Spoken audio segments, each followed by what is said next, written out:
प्रणाम साथियों, आप सभी लोगों को कोटि कोटि प्रणाम। आपका दिन मंगलमय बीते। आप सभी लोगों से मेरी सर्वप्रथम यही प्रार्थना है कि कृपया मेरे चैनल को सब्सक्राइब करें और ज़्यादा से ज़्यादा शेयर करें ताकि आम लोगों को जानकारी प्राप्त हो सके और वो भविष्य में सफलता अर्जित कर सकें। प्यारे साथियों, जैसा कि आप सभी लोग जानते हैं कि 29 सितंबर से शनिदेव वक्रत्व से मार्गी हो रहे हैं। जो उनका वक्री प्रभाव था उससे वो मार्गी होने जा रहे हैं। तो ऐसी दशा में शनि का विभिन्न राशियों के ऊपर क्या प्रभाव रहेगा, आज मैं बात करूंगा मेष राशि से लेके कन्या राशि तक। अब मेष राशि की अगर हम स्थिति देखें तो यहाँ पे शनि दसम भाव में आ जाएंगे, क्योंकि मकर में उनका संचरण काल तो वैसे ही मकर राशि में है, तो मकर राशि में ही रहेगा। तो दसम भाव में आ जाएंगे। उनकी दृष्टि, जो तीसरी दृष्टि होगी, वो व्यय भाव के ऊपर होगी। कहीं पर व्यय अधिक करवाएंगे। ये आपके ऊपर निर्भर करता है, क्योंकि वहाँ व्यय स्थान के ऊपर मीन राशि बैठी हुई है। तो ये आपके ऊपर निर्भर करता है कि आप अच्छे कार्य में व्यय करेंगे कि बुरे कार्य में व्यय करेंगे। तो आपने कोशिश करनी है कि आपका व्यय तो होगा, पर आपने अच्छे कार्य में व्यय करना है। इसके बाद शनि की जो दूसरी दृष्टि है, जिसको सातवीं दृष्टि कहते हैं, वो सातवीं दृष्टि पड़ेगी फोर्थ हाउस के ऊपर। तो शनि फोर्थ हाउस के ऊपर बैठ के मतलब दृष्टि डाल के वहाँ पे कंस्ट्रक्शन, भूमि का क्रय विक्रय, भूमि से रिलेटेड जो भी कार्य हैं उनमें आपको सफलता प्रदान करवा देंगे। कोई आपका ऐसा कार्य रुका हुआ है जो आपका मकान से संबंधित कोई काम है, जो कई दिनों से आप उसको करने का प्रयास कर रहे हैं और वो हो नहीं पा रहा है, वो कार्य आपके हो जाएंगे। इसके बाद जो शनि की दृष्टि होगी वो पड़ेगी आपके सेवंथ हाउस के ऊपर। तो यहाँ पे शनि की हालांकि उच्च दृष्टि होगी, परंतु शनि का एक काम होता है, वो व्यापार में बढ़ावा तो दे देंगे, बिजनेस में बढ़ावा दे देंगे, आपको कहीं पर आय के साधन जुटा देंगे, परंतु रिश्तों में कहीं पर दरार पैदा कर देती हैं। तो यहाँ पे पत्नी से मनमुटाव की स्थिति बन जाए तो कोई हैरानी वाली बात नहीं है। इसके बाद शनि जो है फोर्थ हाउस के ऊपर जो उनकी दृष्टि है, तो भूमि कंस्ट्रक्शन के जो काम हैं इनमें सफलता तो दे देंगे, पर कहीं जाके यहाँ पे शनिदेव माता के स्वास्थ्य को पीड़ित करेंगे और माता को हड्डियों की तकलीफ़ें दे सकते हैं। तो ये मेष राशि के लिए शनि का फल, जो मेरे अनुसार, मैं इसको बुरा नहीं मानता। कहीं पर रिश्तों का आपने ध्यान रखना है। अगर रिश्तों में आपको गड़बड़ी नज़र आ रही है या व्यय अधिक हो रहा है, तो आपने हनुमान की शरण पकड़ लेनी है। हनुमान चालीसा और बजरंग बाण का पाठ करना है और हनुमान जी को चमेली के तेल में सिंदूर मिलाकर आपने लेप करना है, तो आपके लिए बहुत बढ़िया रहेगा। इसके बाद बात आ जाती है वृक्ष राशि के ऊपर। तो वृक्ष राशि से शनिदेव का जो संचरण है वो 9th हाउस के ऊपर है। तो इनकी जो तीसरी दृष्टि है शनिदेव की, वो जाएगी लाभ भाव के ऊपर। तो यहाँ पे बहुत बढ़िया लाभ करा देंगे शनिदेव।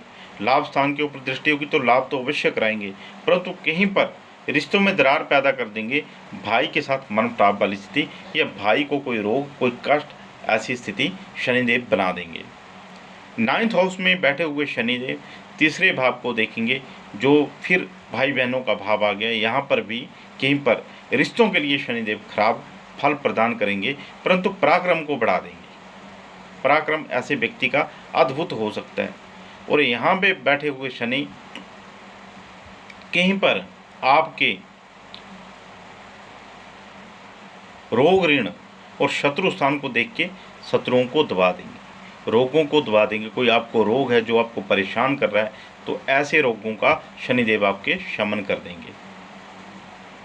तो वृक्ष राशि के लिए तो मैं शनिदेव की ये जो स्थिति है ये बहुत अच्छी मानता हूँ, क्योंकि शनि वैसे वृक्ष का जो स्वभाव है, वृक्ष राशि का जो स्वभाव है, वो सने सने काम करना। जैसे वृषभ का मतलब क्या है? बैल। तो बैल क्या करता है? बैल सतत प्रयत्नशील रहता है, प्रयत्न करता रहता है, अभ्यास करता रहता है। तो यहाँ पे शनिदेव का जो 9th हाउस में बैठना है, ये कहीं पर शुभ कारक स्थिति बनाने वाला है। इसी तरह शनिदेव का मिथुन राशि वालों के लिए क्या फल है? हालांकि मैं वृषभ राशि के लिए शनिदेव की ये जो स्थिति है, मैं आपको दावे के साथ कह सकता हूँ, अगर सोच समझ के सूझबूझ से वृक्ष राशि वाले कार्य करेंगे तो उनके लिए सफलता के द्वार खुलने वाले हैं, देरी नहीं है, बहुत जल्दी उनके लिए सफलता मिलने वाली है। इसके बाद बात करते हैं मिथुन राशि के ऊपर। मिथुन राशि में शनिदेव की जो स्थिति आ जाएगी वो अष्टम स्थान के ऊपर स्थिति आ जाएगी, और अष्टम में बैठे हुए शनिदेव दसम स्थान को देखेंगे। कहीं पर राजकीय कार्यों को जो अड़े हुए काम है उनमें सफलता अर्जित करवा देंगे, परंतु कहीं पर शनिदेव माता पिता के स्वास्थ्य में अड़चन पैदा करेंगे, पिता के साथ मनमुटाव वाली स्थिति बना देंगे, क्योंकि शनि की दृष्टि हमेशा रिश्तों के लिए खराब होती है। अष्टम स्थान में बैठे हुए शनि की दृष्टि दूसरे भाव के ऊपर पड़ेगी, तो कहीं पर धन का नुकसान भी करवा सकते हैं। परंतु यहाँ पे एक विशेष चीज़ आपने ये देखनी है कि धन का नुकसान अगर आपके धन की स्थिति इसमें ठीक चली हुई है, कुंडली में ठीक चली हुई है, जो आपकी लगन कुंडली है उसमें दशा अंतर दशा वगैरह ठीक चली हुई है, तो धन का इतना नुकसान नहीं करवाएंगे, परंतु कुटुंब से जरूर आपको दूर कर देंगे, कुटुंब से जरूर मनमुटाव वाली स्थिति बना देंगे। इसके बाद जो शनि की जो दृष्टि होगी वो इसके बाद होगी पंचम भाव के ऊपर।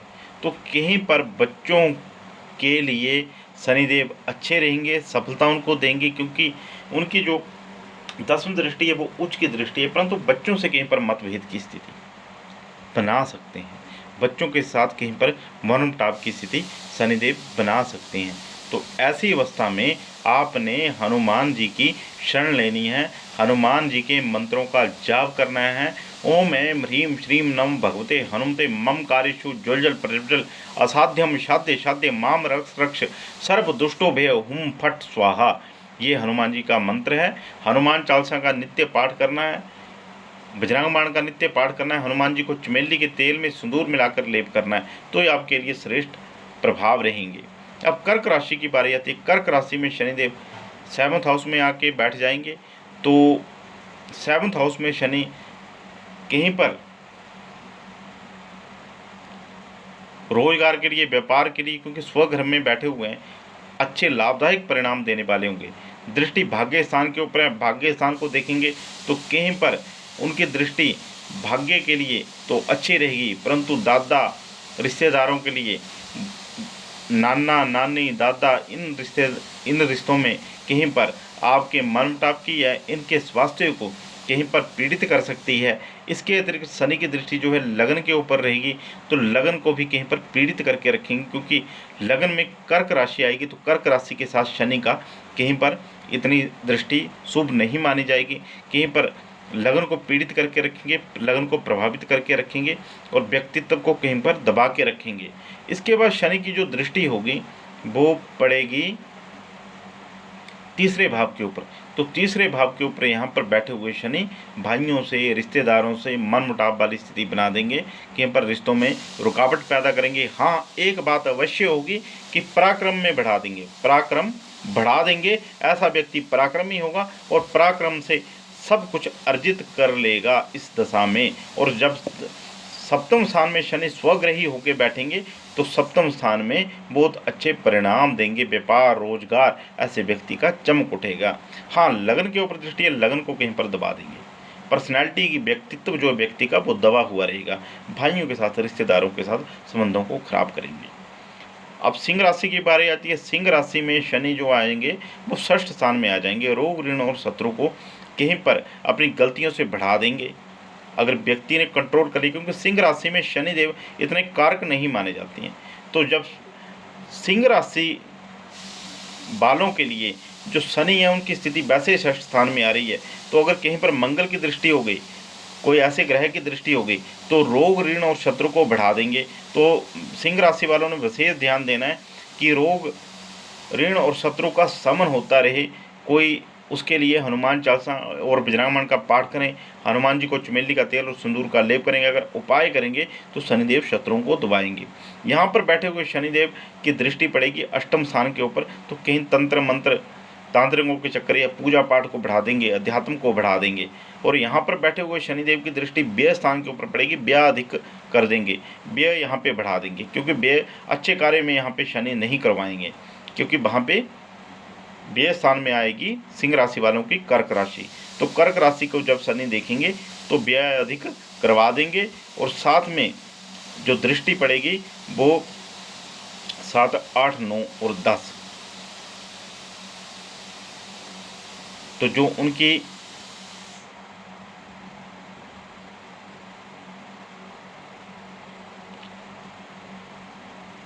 दृष्टि पड़ेगी वो पड़ेगी फिर व्यय भाव के ऊपर पड़ेगी दृष्टि। व्यय भाव के ऊपर दृष्टि पड़ने के कारण व्यय को कहीं पर बढ़ा देंगे।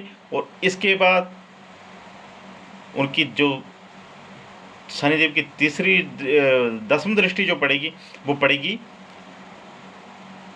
तृतीय भाव के ऊपर। जब तृतीय भाव के ऊपर शनि की दृष्टि पड़ेगी तो कहीं पर वहाँ पे शनिदेव की दृष्टि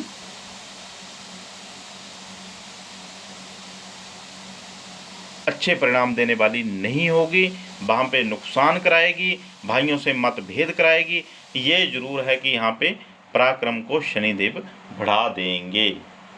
तो पराक्रम का आपने विशेष ध्यान रखना है। पराक्रम को यहाँ पे शनिदेव बढ़ा रहे हैं, कोई बुरी बात नहीं है, परंतु कहीं पर रिश्तों में दरार भी पैदा कर रहे हैं। तो हनुमान चालीसा रामायण का पाठ करते रहना, हनुमान जी को चमेली का तेल और सिंदूर मिला के लेप करना, और विशेष तौर के ऊपर रिश्तों को आपने बचा के रखना है। कोई ऐसी गड़बड़ आपने नहीं करनी है, कोई ऐसा आपने विचार प्रस्तुत नहीं करना है जिससे कि रिश्तों में दरार आ जाए। और सबसे सिंह लग्न वालों के लिए, कर्क लग्न वालों के लिए सबसे बेस्ट उपाय है हनुमान जी की उपासना। और जो कर्क लग्न वाले हैं अगर वैसे भी हनुमान जी की उपासना करते हैं तो उनके लिए बहुत अच्छे परिणाम हनुमान जी की उपासना दे देती है, क्योंकि हनुमान ही एकमात्र ऐसे देवता हैं जो शनि की साढ़े सती, ढैया अथवा शनि का कोई भी प्रकोप है तो उससे शनिदेव को उस प्रकोप से बचने के लिए हनुमान की उपासना श्रेष्ठतम उपाय है। कन्या राशि वालों के लिए कहीं पर ये जो शनि का मार्गीय होना है ये कहीं पर शुभ फल नहीं दे रहा है, क्योंकि पंचम भाव के ऊपर बैठ के शनिदेव सप्तम स्थान को देखेंगे, पत्नी के साथ मनमुटाव लड़ाई झगड़े की स्थिति बना देंगे, या पत्नी की कोई ऐसी दशा चली हुई है जो रोग कारक है तो रोग को बढ़ा देंगे। लाभ स्थान को देखेंगे, लाभ को बढ़ा देंगे, परंतु बड़े भाई के साथ संबंधों को खराब कर देंगे। इसके बाद उनकी जो 10वीं दृष्टि है वो पड़ेगी कुटुंब स्थान के ऊपर।